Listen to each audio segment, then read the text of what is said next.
जमशेदपुर में चोरी की वारदात बढ़ती जा रही थी।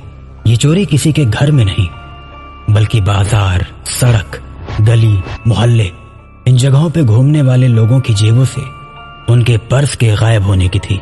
आदमियों की जेबों से पर्स और औरतों के हाथों से पर्स, गले से चेन, ये सब चीजें किसी जादू की तरह गायब हो रही थी।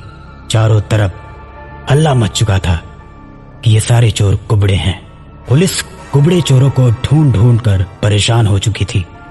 शहर से लेकर गांव तक चप्पे चप्पे पर पुलिस लगी थी, लेकिन उसके बावजूद चोरों का कहीं अता पता नहीं था। कई बार तो ऐसा होता कि पुलिस खड़ी रहती और एक कुबड़ा आता, चोरी करता और पुलिस के सामने से ही भाग जाता।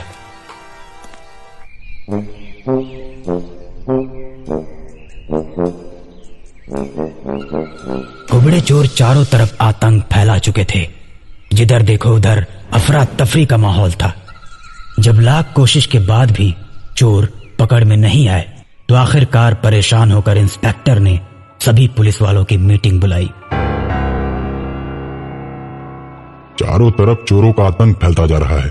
आप लोग कैसे काम कर रहे हैं कि अभी तक एक भी चोर पकड़ नहीं पाए?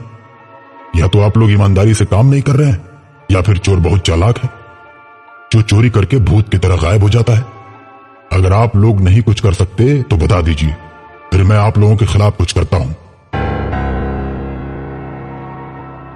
इंस्पेक्टर की बात सुनकर सारे सिपाही डर जाते हैं, लेकिन उनमें से एक सिपाही उठकर बोलता है, सर, हम बहुत ईमानदारी से कोशिश करते हैं, फिर भी चोरों को पकड़ नहीं पाते। उसका एक कारण है सर। सर, चोर चोरी करते ही इतनी तेजी से भागते हैं जैसे तार के अंदर बिजली दौड़ती है। हम चोरों का पीछा करते हैं, लेकिन उन्हें पकड़ नहीं पाते। सर, ये सभी चोर कुबड़े हैं, उसके बावजूद इतनी तेजी से दौड़ते हैं कि पीछा करना मुश्किल है। सिपाही की बात सुनकर इंस्पेक्टर थोड़ा सोचता है, फिर कहता है, देखिए, मैं कुछ नहीं जानता, कुछ भी करो, लेकिन इन कुबड़े चोरों को पकड़ो। पुलिस वाले कुबड़े चोरों को पकड़ने के लिए निकल पड़ते हैं। सिपाही रमेश और विक्रम चौराहे पर ड्यूटी कर रहे हैं और आपस में बात कर रहे हैं। तभी एक आदमी आकर उन दोनों से पूछता है, अरे सर, क्या आप मुझे नारायण हलवाई के मिठाई की दुकान बता सकते हैं? हाँ हाँ, क्यों नहीं, हम भी वहीं नाश्ता करने जा रहे थे, चलो चलते हैं। वो आदमी उन दोनों पुलिस वालों के साथ नारायण हलवाई की मिठाई की दुकान पर पहुंचता है और नारायण से बोलता है, भैया, मैं 30 किलोमीटर दूर से आया हूँ केवल आपसे मिठाई लेने, क्योंकि आप शुद्ध मिठाइयाँ देते हो। भैया, ऐसा करो कि 5 किलो बर्फी दे दो और पैसा बता दो कितना हुआ। 1000 रुपए। नारायण लाला को पैसा देने के लिए जैसे ही वो आदमी अपना पर्स निकालता है, तभी एक कुबड़ा चोर पुलिस की वर्दी में आता है और आदमी का पर्स लेकर भागने लगता है। दोनों उस कुबड़े का पीछा करते हैं। तभी विक्रम को लगता है कि ये चोर तो जाना पहचाना लग रहा है। अब विक्रम और तेज दौड़ने लगता है और आखिरकार कुबड़े का चेहरा देख ही लेता है। चेहरा देखने के बाद विक्रम घबरा कर रुक जाता है। ऐसा लगता है कि उसके पैर एकदम जाम हो गए हों। विक्रम को रुकता देख रमेश पूछता है, विक्रम, रुक क्यों गए? हम उसे बस पकड़ने ही वाले थे। विक्रम घबराते हुए रमेश से बोलता है, अरे यार, जो मैंने देखा उसे सुनकर तुम्हारे होश उड़ जाएंगे। ऐसा क्या देख लिया उस चोर में जो तुम इतना घबरा रहे हो? रमेश, तुमने देखा इस कुबड़े चोर को? ये कोई और नहीं, अपने ही थाने का सिपाही कुबेर था। कुबेर था? अरे क्या बात कर रहे हो, ये कैसे हो सकता है?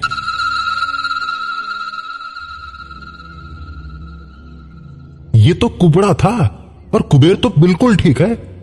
यार, वही तो सोच रहा हूँ कि कुबेर तो बिल्कुल ठीक है, फिर ये कुबड़ा कौन है?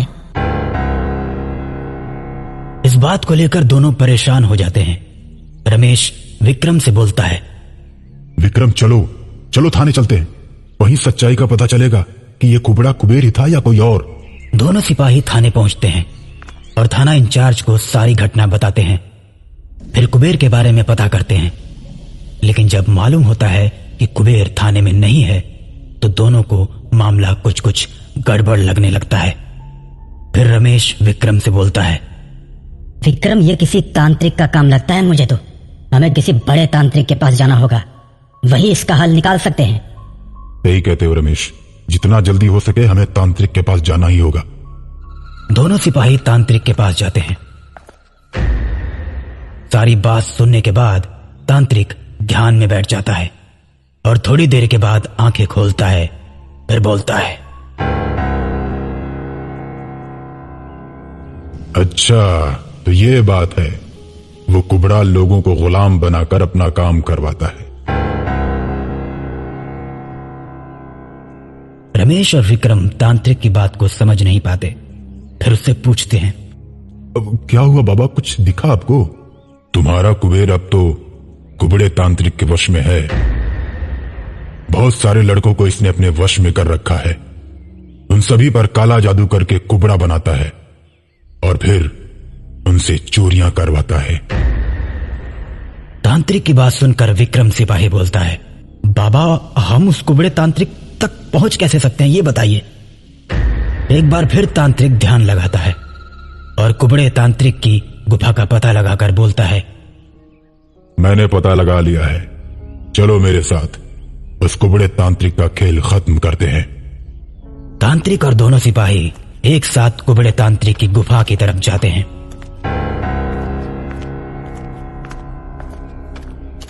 थोड़ी दूर चलने के बाद एक जंगल पड़ता है। तांत्रिक उस जंगल के अंदर घुसने लगता है। सिपाही डरते हुए तांत्रिक के साथ पीछे पीछे चलते रहते हैं और थोड़ी देर चलने के बाद उन्हें एक काली गुफा दिखाई देती है। गुफा के आसपास कई गाड़ियां भी खड़ी रहती हैं। विक्रम और रमेश चारों तरफ देखते हुए चलते हैं कि तभी रमेश को कुबेर की मोटरसाइकिल खड़ी मिलती है। अरे देखिए बाबा, ये कुबेर की मोटरसाइकिल है।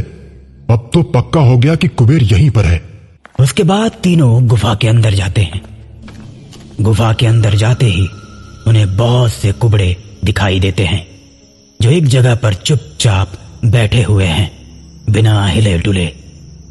तभी उन्हें कुबेर भी बैठा हुआ दिखाई देता है। कुबेर को देख रमेश उसके पास जाता है और जैसे ही छूने के लिए आगे बढ़ता है तो तांत्रिक उसे रोकता है। रुको, मत छूना उसे, ये कुबड़े तांत्रिक के वश में है।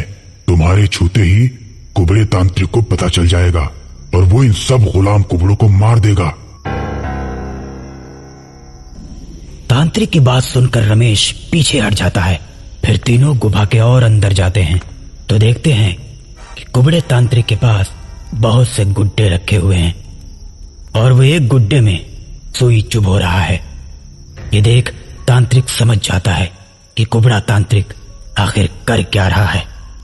कुबड़े तांत्रिक को गुड्डे में सुई चुभाता देख रमेश तांत्रिक से पूछता है, बाबा ये कुबड़ा कर क्या रहा है, ये गुड्डे में सुई क्यों चुभो रहा है?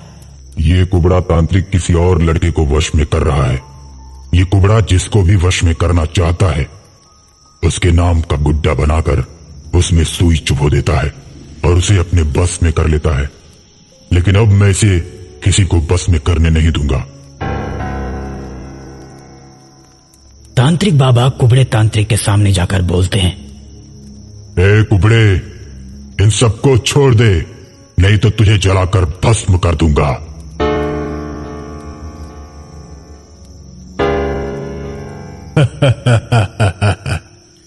तो कुछ नहीं कर सकता मेरा, अभी तुझे भी बस में कर लूंगा।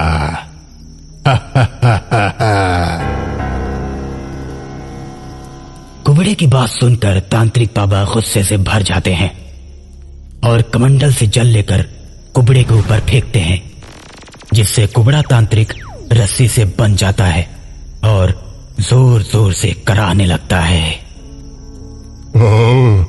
अब मुझे छोड़ दो, मुझे जाने दो।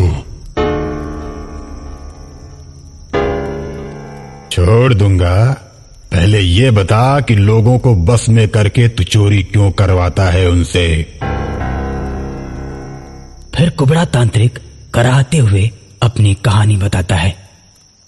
मैं कुबड़ा ही पैदा हुआ था। बचपन से ही सब लोग मेरा मजाक उड़ाते थे। कोई भी मुझे पसंद नहीं करता था और एक दिन सबने मिलकर मुझे गांव से भगाने की चाल चली। मुझे झूठे चोरी के इल्जाम में गांव से बाहर निकाल दिया। बस उसी दिन से मैंने ठान लिया कि सबसे बदला लूंगा। जंगल में भटकते हुए मुझे एक जादूगर मिल गया जिसने मुझसे मेरे दुखी होने का कारण पूछा, तो मैंने सब कुछ उसे बता दिया।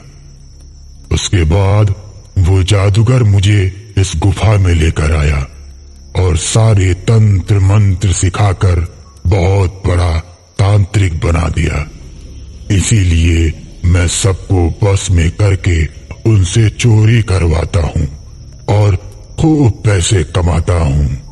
और जब मुझे लगता है कि इससे काम निकल गया तो उसे पुलिस से पकड़वा देता हूँ। तांत्रिक बाबा पूछते हैं, कैसे पकड़वा देते हो? जैसे ही वो पॉकेट मारी करते हैं तो तुरंत मैं उनका जादू खत्म कर देता हूँ, जिससे वो तेज भाग नहीं पाते और पकड़े जाते हैं। अब तुम्हारा खेल खत्म है। अब तुम्हारी भलाई इसी में है कि सबको मुक्त कर दो, तो मैं तुम्हें छोड़ दूंगा। कुबड़ा तांत्रिक बाबा की बात मान जाता है और सभी को मुक्त कर देता है। तांत्रिक बाबा भी अपना वादा पूरा करते हैं और कुबड़ा तांत्रिक को छोड़ देते हैं। साथ ही साथ रमेश और विक्रम गांव वालों को चेतावनी देते हैं, कोई भी कुबड़े के साथ भेदभाव नहीं करेगा। जो करेगा उसको हम जेल में डाल देंगे। अब गांव वाले कुबड़े के साथ प्यार से रहने लगते हैं और अब कुबड़ा हर रोज बरगद के पेड़ के पास बैठता है और बच्चों को जादू दिखाता है।